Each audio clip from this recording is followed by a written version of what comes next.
Bismillahirrahmanirrahim. Cahaya Ilmu, media pembelajaran. Assalamualaikum warahmatullahi wabarakatuh. Hai teman-teman sekalian, bertemu kembali dengan saya Nola Afrijolida dengan NIM 181408030 dari jurusan Tadis IPA Fisika Fakultas Tarbiyah dan Keguruan UIN Imam Bonjol Padang. Nah, pada mata kuliah metodologi penelitian dengan dosen Bu Milyasari SPD MSI, kali ini kita akan membahas tentang laporan penelitian. Nah, teman-teman, ini merupakan video ke-8 dengan topik metodologi penelitian. Nah, di sini kita akan mengambil contoh yaitu laporan penelitian PTK atau penelitian tindakan kelas. Nah, teman-teman, berikut subtopik pembahasan kita kali ini ialah yang pertama, mengapa peneliti harus membuat laporan penelitiannya? Yang kedua, apa saja aturan penulisan laporan yang harus dipatuhi oleh peneliti? Yang ketiga, apa format laporan penelitian untuk penelitian tindakan kelas? Yang keempat, berikan satu contoh skripsi yang mengikuti format laporan yang dikemukakan tersebut. Dan yang kelima, bahan penunjang yang perlu ada dalam laporan penelitian skripsi jenis PTK ini. Nah, sekarang kita masuk pada subtopik pembahasan pertama ya, yaitu mengapa peneliti harus membuat laporan penelitiannya. Peneliti perlu membuat laporan penelitiannya karena laporan penelitian adalah bukti bahwa sebuah penelitian telah benar-benar dilakukan. Laporan penelitian yang telah dibuat akan dipublikasikan. Nah, semua hasil dari penelitian akan dicantumkan dalam laporan penelitian, sehingga laporan penelitian bermanfaat dalam memecahkan masalah dalam masyarakat. Nah, salah satu langkah saat melakukan penelitian adalah membuat laporan penelitian. Jika sebuah penelitian tanpa laporan, maka penelitian itu tidak dapat dipublikasikan dan tentunya penelitian itu kurang bermanfaat. Nah, pembuatan laporan penelitian memberikan banyak manfaat loh teman-teman. Yang pertama ialah dapat menjadi rujukan untuk menyelesaikan masalah dalam masyarakat. Yang kedua, menjadi sumber informasi ilmiah untuk menambah wawasan. Yang ketiga, menjadi bahan untuk melakukan penelitian selanjutnya. Yang keempat, dapat menjadi dasar penentu kebijakan.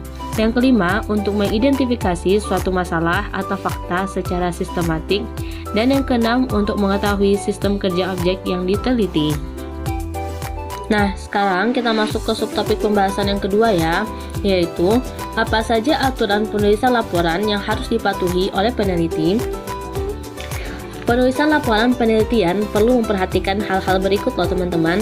Yang pertama, penulisan laporan penelitian ilmiah harus berisi hasil temuan dengan bukti yang lengkap. Yang kedua, penulisan laporan penelitian harus menyebutkan sumber data dan informasi yang jelas dan lengkap. Yang ketiga, peneliti harus bersikap jujur terhadap temuannya dan jangan membesar-besarkan fakta atau pernyataan responden serta mencampur baurkan antara fakta dan opini.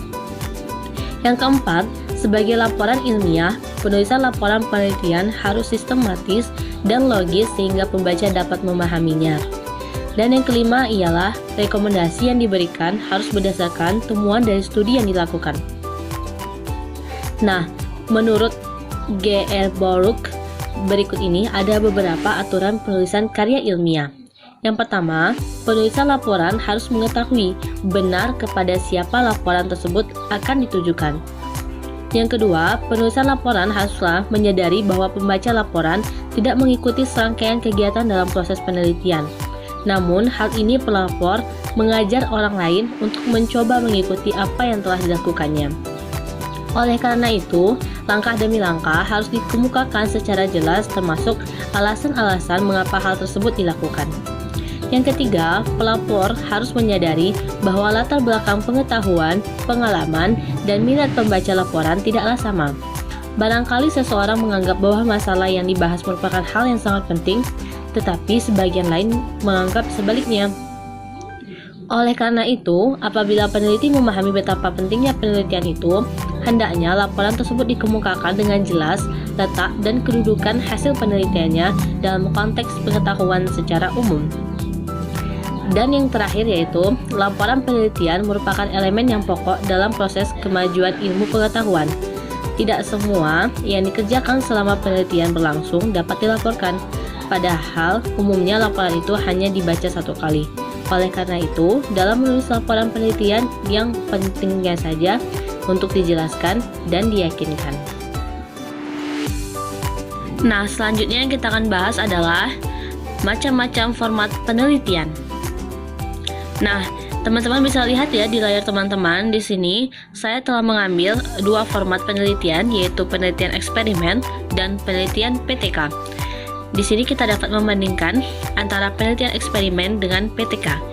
Untuk yang umumnya saja, formatnya yaitu sama-sama ada bab 1 pendahuluan, sama-sama ada bab 2 studi kepustakaan, bab 3 metode penelitian, bab 4 hasil penelitian dan pembahasan, dan bab 5 adalah kesimpulan, implikasi, dan saran.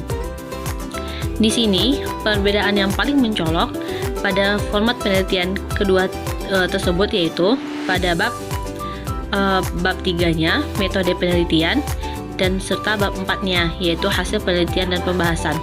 Di mana teman-teman bisa lihat pada bab 3 penelitian eksperimen, di sini dijelaskan jenis dan desain eksperimen, tempat, waktu, populasi, sampel, sampling, metode pengumpulan data, definisi operasional variabel, instrumen, teknik, dan prosedur eksperimen.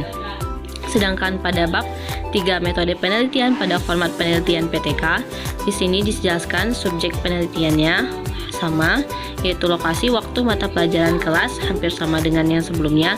Namun di sini pada metode penelitian ada diberikan deskripsi per siklus kegiatan, yaitu kegiatan yang dilakukan pakai per siklusnya, mulai dari rencana, pelaksanaan, pengumpulan, dan pengolahan data serta refleksi. Nah, sedangkan pada bab 4 yaitu hasil penelitian dan pembahasan pada format penelitian eksperimen, di sini ada gambaran umumnya, objek penelitiannya, deskripsi hasil penelitiannya, pengujian hipotesis dan pembahasan hasil penelitian. Sedangkan pada format penelitian PTK, di sini berisi deskripsi per siklus. Nah, di sini berisi tentang data, tentang rencana pengamatan, pelaksanaan refleksi, keberhasilan, kegagalan lengkap dengan datanya. Nah, di sini juga dibuat pembahasan dari setiap siklusnya. Nah, itulah perbedaan khusus antara format penelitian eksperimen dengan format penelitian PTK. Nah, subtopik pembahasan kita selanjutnya ialah contoh skripsi yang mengikuti format laporan penelitian PTK. Nah, di sini kita ada contoh skripsinya, yaitu contoh skripsi yang telah dilakukan oleh Putri Ayu dengan judul skripsinya yaitu upaya meningkatkan hasil belajar siswa pada mata pelajaran IPA materi gaya magnet melalui metode pembelajaran demonstrasi di kelas 5 Miss T.A. Al-Mustafawiyah. Nah, di situ ada linknya. Ntar insya Allah saya akan masukkan link tersebut di kolom deskripsi, dan teman-teman bisa melihat langsung membandingkan bagaimana bentuk format penelitian pada PTK ini, sehingga contoh-contoh tersebut lebih mudah dipahami dan dimengerti. Nah, subtopik pembahasan selanjutnya ialah apa saja bagian-bagian utama pada format penelitian tindakan kelas. Nah, di sini kita lihat pada layar teman-teman ya. Secara umumnya, untuk bagian utama pada laporan tindakan kelas, yang pertama ialah bab 1 pendahuluan, di mana berisi latar belakang masalah, identifikasi masalah, rumusan masalah, tujuan penelitian, dan manfaat penelitian. Yang kedua, ada bab 2 landasan teoritis, di mana berisi kerangka teoritis, ada pengertian belajar, konsep pendidikan seumur hidup, faktor-faktor belajar, pengertian hasil belajar, pembelajaran IPA di MI, metode demonstrasi, dan materi gaya magnet. Dan ada penelitian relevan, kerangka berpikir, dan hipotesis tindakan. Nah, untuk lebih mengerti tentang macam-macam atau bagian utama dari laporan skripsi ini, teman-teman bisa melihat skripsinya secara langsung ya di kolom deskripsi. Teman-teman bisa masuk ke sana dan download terlebih dahulu atau lihat terlebih dahulu bagaimana skripsinya. Nah, selanjutnya ada bab 3 metode penelitian. Pada skripsi ini, ada pendekatan dan jenis penelitian, subjek penelitian, tempat dan waktu penelitian, prosedur observasi, langkah-langkah penelitian, teknik pengumpulan data, teknik analisis data, dan teknik keabsahan data. Nah, selanjutnya ada bab 4 hasil penelitian dan pembahasan. Nah, disinilah yang membedakan antara PTK dengan yang lainnya, karena di PTK deskripsi umum lokasi penelitian, ada uji hipotesis, dan ada deskripsi hasil siklus gitu. Ada siklus pertama, siklus kedua. Nah, yang bagian C-nya ada pembahasan hasil penelitian dari siklus pertama dan siklus kedua, dan yang terakhir ada bab 5, yaitu kesimpulan dan saran. Nah, subtopik pembahasan kita selanjutnya ialah apa saja bahan penunjang PTK ini. Nah, untuk bahan penunjang yang secara umum ya, yang harus ada pada laporan penelitian skripsi. Di sini ada yang pertama yaitu kata pengantar. Kata pengantar yaitu memuat uraian singkat tentang maksud dan tujuan penelitian, penjelasan tentang waktu dan pelaksanaan penelitian, serta ucapan terima kasih terutama kepada pihak-pihak yang berkaitan.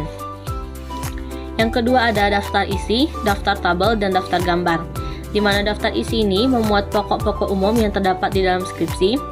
Daftar tabel, gambar, dan daftar lain ini digunakan untuk memuat nama tabel, gambar, dan sebagainya yang ada dalam tugas akhir. Penulisan nama tabel, gambar, dan sebagainya ini menggunakan huruf kapital di awal ya. Nah, yang ketiga ada daftar pustaka, yaitu memuat semua pustaka yang dibaca atau diacu dalam teks atau gambar atau tabel. Dan yang terakhir ialah daftar lampiran, yaitu lampiran memuat informasi yang mendukung pelaksanaan penelitian. Setiap lampiran harus diacu dalam uraian yang terkait. Baiklah, sekian video saya pada kali ini ya.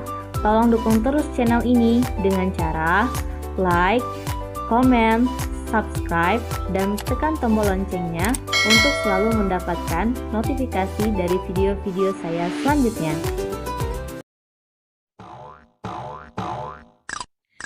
Cahaya Ilmu, media pembelajaran.